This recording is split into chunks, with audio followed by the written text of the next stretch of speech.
this current session we are going to discuss on data visualization in data science. Okay, so what is data visualization? It is visualizing our data graphically, the data we are going to analyze, and having some prediction from the data.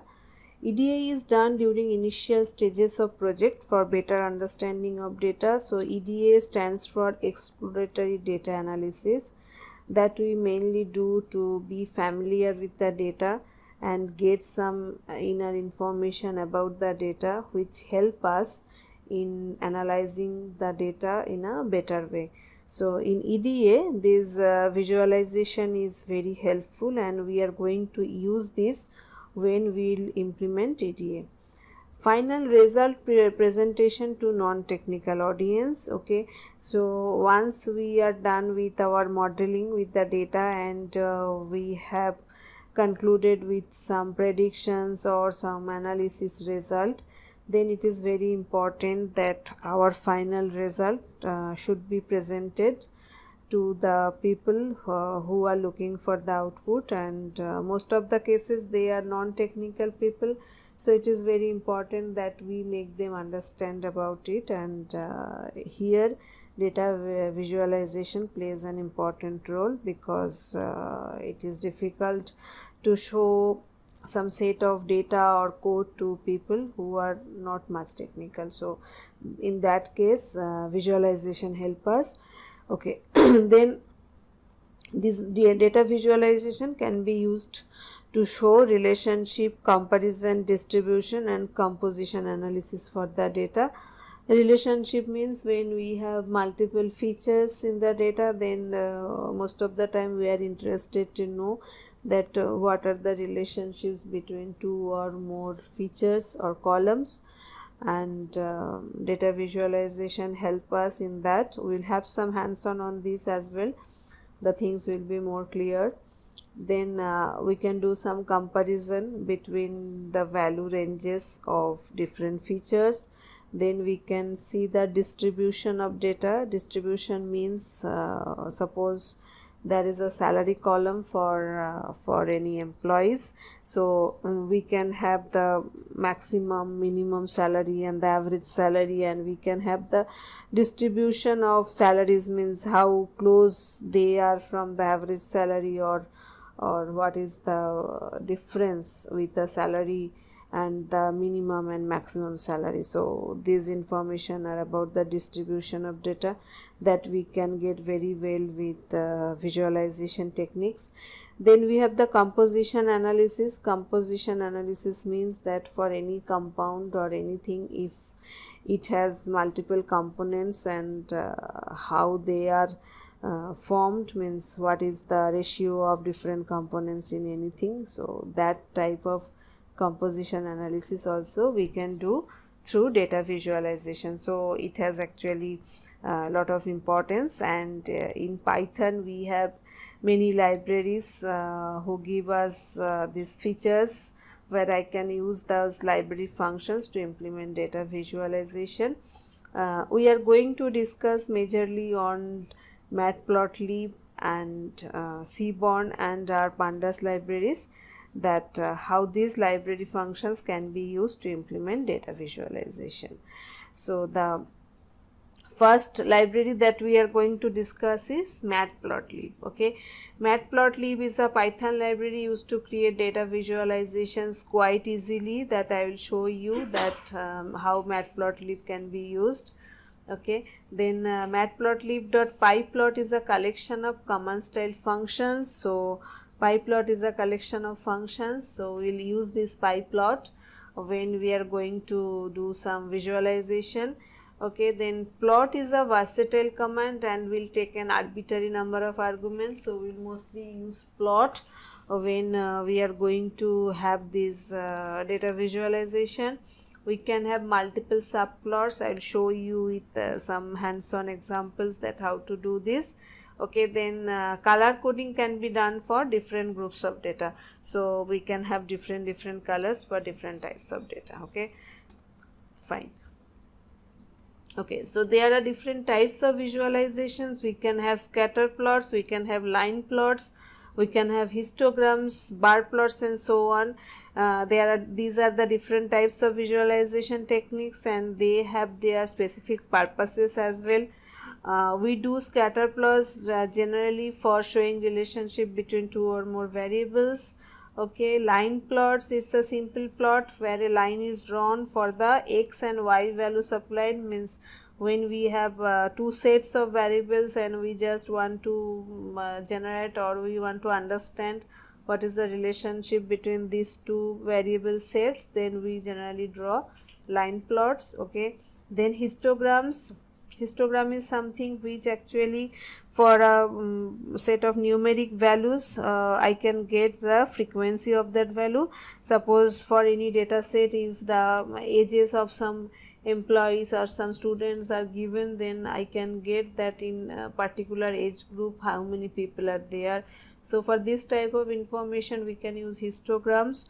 Then we have bar plots. Bar plots is also similar with histogram, but in bar plot we generally do with categorical data. That suppose there are different category of people. Suppose the caste may be general, and then SC, ST, OBC, etc., and we can have some count of people, the frequency of people in each category. For those type of information visualization we can use bar plots. Okay, so this is pandas, but first we'll concentrate on how to do this visualization techniques using Matplotlib. So I will go to that Jupyter notebook where we are going to have some scripts. Okay, so first of all I am importing this Matplotlib and importing this pyplot of Matplotlib that we are going to use, and then numpy also. So I will execute this. So these libraries are imported, and this first line of code here I am doing plt.plot, and I have this plot function. I have sent these two sets of arguments here. Okay, and here this is the x set of values and this is the y set of values, and I have this x level and y level, and then the show function. Okay, so let us execute this block of code. So you can see I got some very nice line which is plotting x axis. I have plotted this 1 2 3 4, and in y axis I have plotted 1 4 9 6. So these are the points, approximately 1 2 3 and 4. So these are the 4 points, and they are joined with this blue continuous line. So this is the default style. When you plot these x and y values, by default this line graph will be drawn with this x and y axis values and this blue continuous line. Okay, if I want to change this default style, then I can, here also you can see I have the same thing. Okay, so here I have given this x set of values, y set of values, and one option called RO. This is the style is red circle. So instead of blue continuous line there will be red circles. The rest of the things are same. So let us execute this. So you can see here that I have 4 red circles for these x and y value combinations. Okay, so this is the style I have changed. Okay, now here I have defined one variable t which is getting the values from this NP range. It starts with 0, ends with 5, and the interval is 0.2. So the values will be starting from 0, exclusive of 5, and with interval of 0.2. So let us first execute this. So you can see here I have this list of values are generated in T, which is starting with 0, and 4.8 is the last value because 5 should be excluded. Okay, now I have this plot function again I am calling. Okay, first I will execute, then I will discuss. So if you execute this, you can see that actually there are 3 lines are drawn. The first line is a red line which is almost parallel to the x-axis. So this is actually drawn with these arguments. So here in the x-axis I have sent t, y-axis is t, and the style is R minus minus, it means red dashes. Okay, so here for t value x and y are same, that's why is the straight line is drawn with the red dashes. In the next set of values I have sent t and t square, and the style is BS. BS stands for blue squares. So here I have plotted, so you can understand t and t square means 1, the y value will be 1, for 2 y value will be 4, for 3 y value will be 9, for 4 y value will be 16, and so on. So this line, this blue square line, is for plotting t versus t square.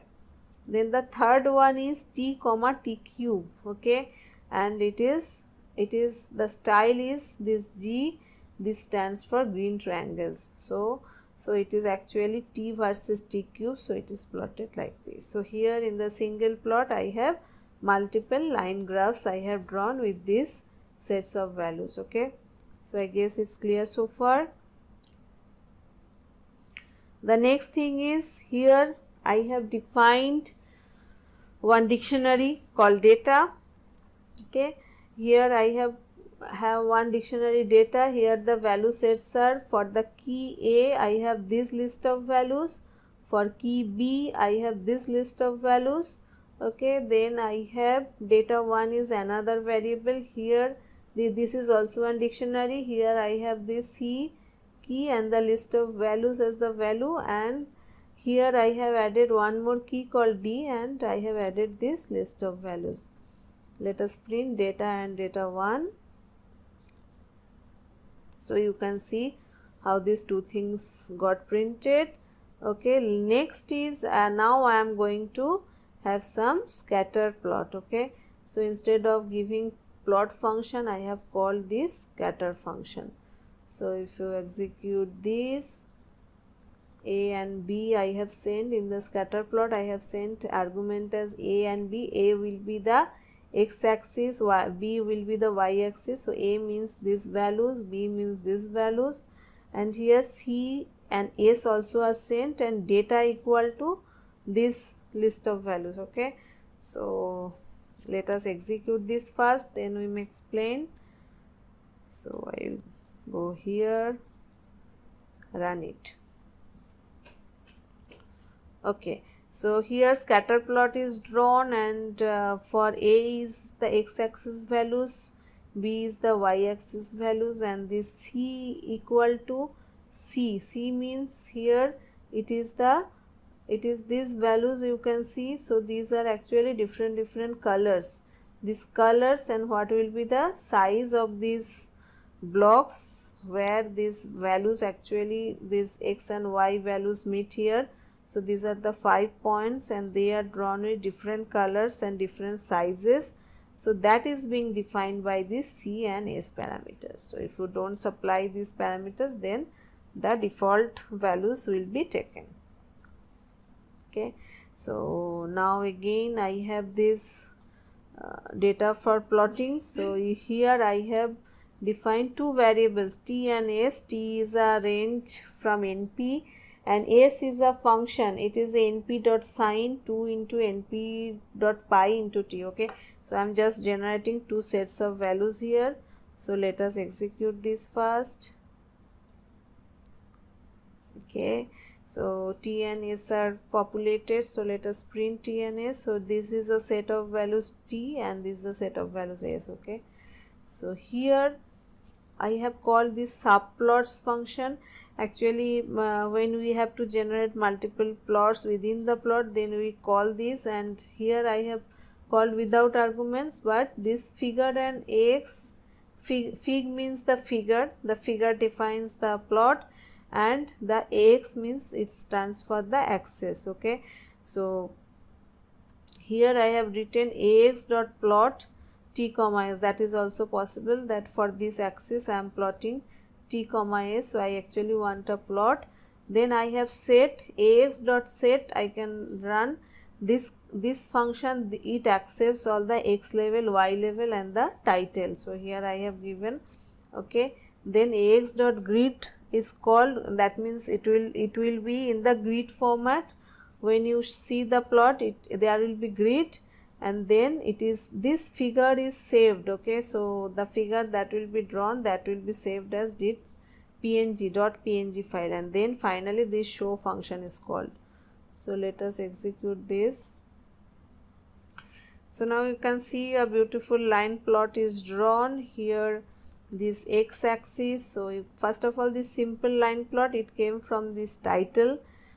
This time S has come from x level, voltage has come from y level, and then these x values are, all these t values are plotted as x-axis, and s values are plotted as y-axis, and then there is a grid in between, and this plot is shown. Okay, this test.png function, this test.png file is also saved in the current directory. Okay, so this is how one line plot is drawn. Okay, then I have this concept of multiple subplots. So let us have two variables. One is name, it's a list of values, values is also a list of values. Okay, next I have called the figure plot.figure function. Here in bracket I have provided the size of the figure. Okay, now next I have called these subplot functions. These subplot functions, it means that here you can see I have 4 subplot functions I have called, and it takes some 3 values together, 2 to 1. It means 2 means it will be 2 by 2, means there will be total 4 part of the entire plot. There will be 4 subplots. 2 to 1 means it is the first position, it is the second position, it's the third and fourth. Okay, this is the title of the plot. So let us see how it works. Okay, so these two variables are declared first, so names and values. Then I am doing this. So you can see there are 4 different subplots are created. Okay, this is the categorical plotting is the title. Then I have 4 different subplots. Okay, 1 2 3 4. So here I have called plt.bar. So one bar graph is plotted, the second one is plt.scatter, so one scatter plot is there, and for the third and fourth I have called the plot function, which actually gives you this line plot. Okay, that's how I can have multiple subplots within the plot. Okay, next example I have, again I have declared 2 variables x1 and x2. Okay, let me have this part here. So I just put it here. Let us print.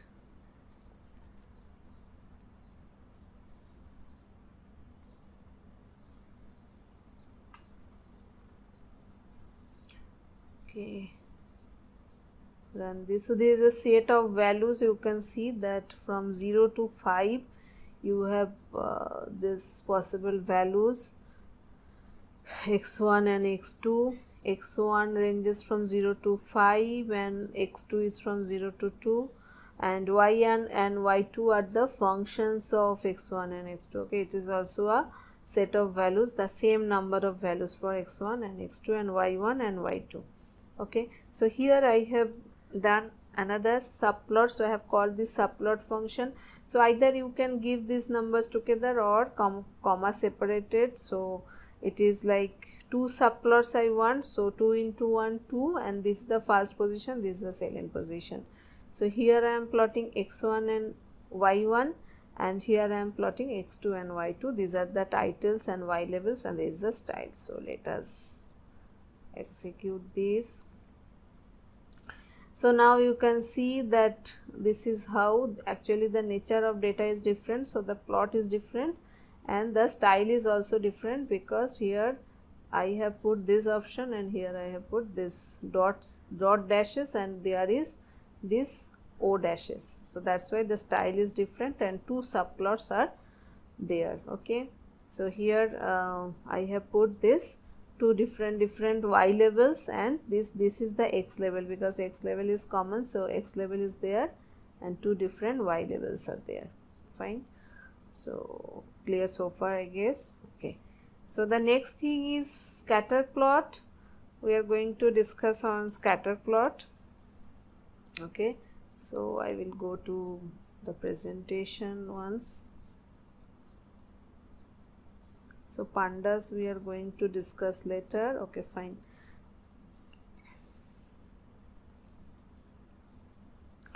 So the second one is this scatter plot. So here I have generated this is the random seed, that means this is the seed value for random number generation. Then I have declared one variable n, and n equal to 50, and I am generating these random numbers for x and y variables. Okay, then I have colors. This is also this random numbers are generated for n.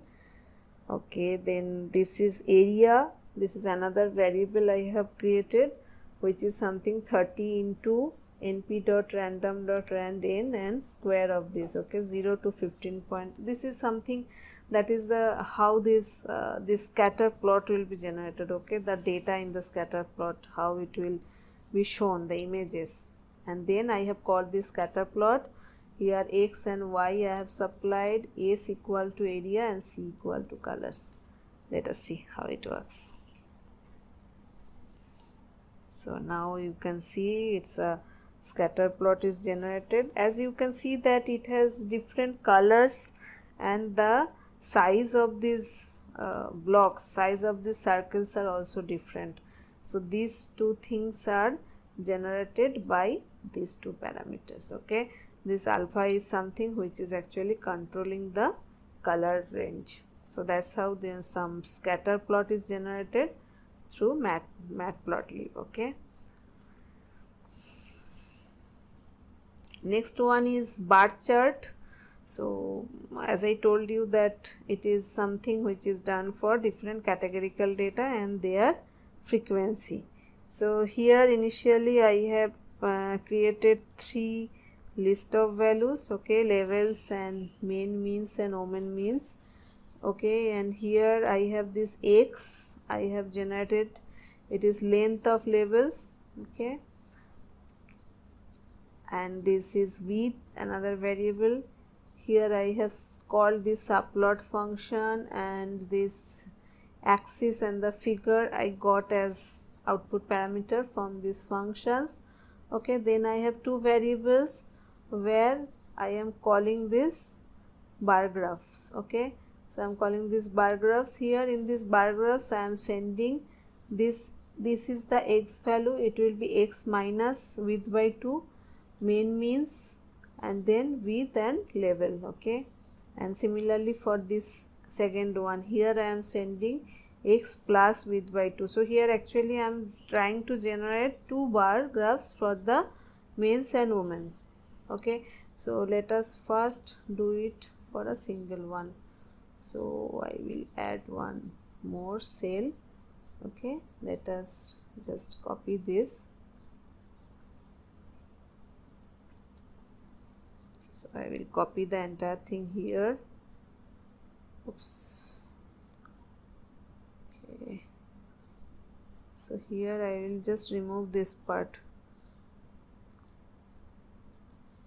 Just remove this part, title x takes x level, and let us execute this. So you can see a nice bar graph is generated. G1, G2, G3, G4, G5, this is the x-axis values, and in the y-axis values I have this main, means, that is that 20, 34, 30, 35, 27. So these are the things here. So that's how this bar graph is generated, and the width also I have mentioned here. Okay, now if I try to do the bar graph for these 2 variables together, so if you execute, now you can see, okay, this is horizontal one. I have this. Okay, so I will not for horizontal, so I'll copy it again to show you this one.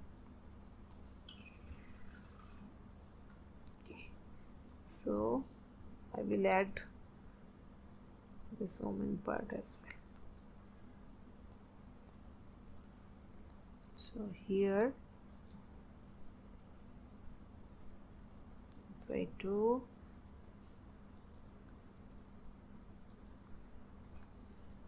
level equal to, okay. So now there are two bar graphs. I want to just put it together. So let us execute this. So now you can see that I have 2 bars for every value of x. So for g1 I have this one value for this this one rect s1, and this is rect s2 actually. So for these two sets of values I am just putting the graphs, and as I have mentioned, x minus width by 2, x plus width by 2. Okay, that's how I am adjusting here how these 2 bars will be drawn. Okay, so from this g1 this part, and from g1 here this part. So that's how this bar graphs are generated, and the width also I have mentioned here. So you can check this code and you can run it yourself and it will be more clear. Fine, I guess. Okay, so this is the vertical bars. So instead of that I can draw some horizontal bar graph as well. Here I have this, I will use this function bar h. Okay, so this will give you this horizontal graphs, and if you see here I have this, I have seen this y position value I have created, and that actually working same as that x value. So it is the length of that levels, and then minus plus width by 2. I am just doing this so that 2 bars can be drawn together. So if you execute this code, so now you can see that here my levels, this g1, g2, g3, g4, g5, they are in the y axis and the scores are in the x axis. It's actually the same way it is plotting. So as this g1, g2 values are now in the y axis, so the bars that are drawn in the graph, those are in the horizontal position. So that is how I can draw some very useful bar graphs using our Matplotlib library. Then comes pie chart. So let us first execute this, then I will explain. So this is a beautiful pie chart is drawn. Here I have some levels, okay, then I have some sizes. So these are the sizes of these 4 labels and 4 sizes, and this is something called explode. Explode means it will help to like the slice which will be exploded outside. Okay, so here in this figure if I explain, so there are 4 levels and 4 values, and these values are calculated in percentage format, and you can see for this one is just, it's just cut out from the pie. So that's why it is the explode. Here you can see that for these 3 values it is 0, and for the second one it is 0.1. So this second slice is just exploded. Then I have this subplots function, and I am getting these 2 output parameters, and here for this ax1, that is the axis, I am calling this pi because I want to draw this pie chart. Here as argument I have mentioned the sizes, explode, levels, auto PCT, shadow equal to true, means some shadow is generated, and start angle is 90 degree. Okay, so then I have this axis is equal aspect ratio ensures that the pie is drawn as a circle. Okay, so generally we do it like that only. So that's how one pie chart is generated. Fine. Okay, next we are going to histogram. Okay, histogram is mainly useful when we have some numeric values, and for each value I want to know the frequency. Okay, so here I have 2 variables mu and sigma. I have populated with 115, and I have generated one variable x which has this value. So if you print this, so you can see that how x is generated. Okay, so for all these types of different random values, this x values are generated. Then I am doing this, I will do the histogram. So here I have generated this, I have called this plot.hist function. Here I have put x, then 50, then density equal to true, face color G, alpha this. Okay, these are the x level, y levels, and the title. This is the text that you will see within the histogram. Okay, this is the x lim and y lim, means these are the limits, means what will be the limit of x value and y value in the histogram. Then I have this plot dot grid equal to true, that means one grid will be generated, and lastly this show function. So if I execute this now you can see some histogram is generated. Okay, so here it is a green color, alpha means it actually generates the actual value of the color, means the green, in which range of green will be generated.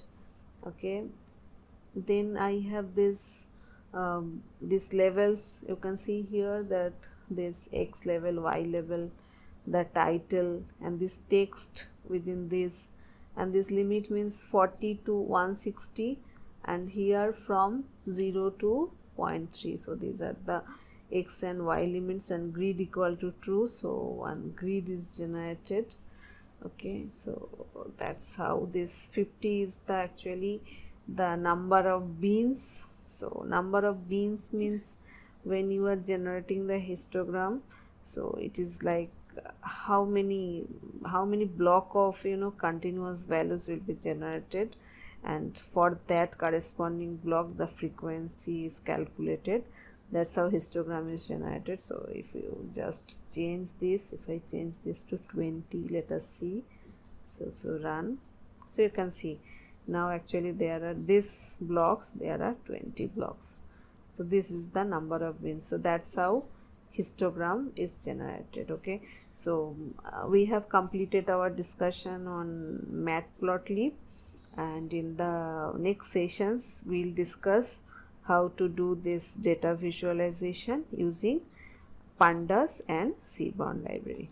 Thank you for now.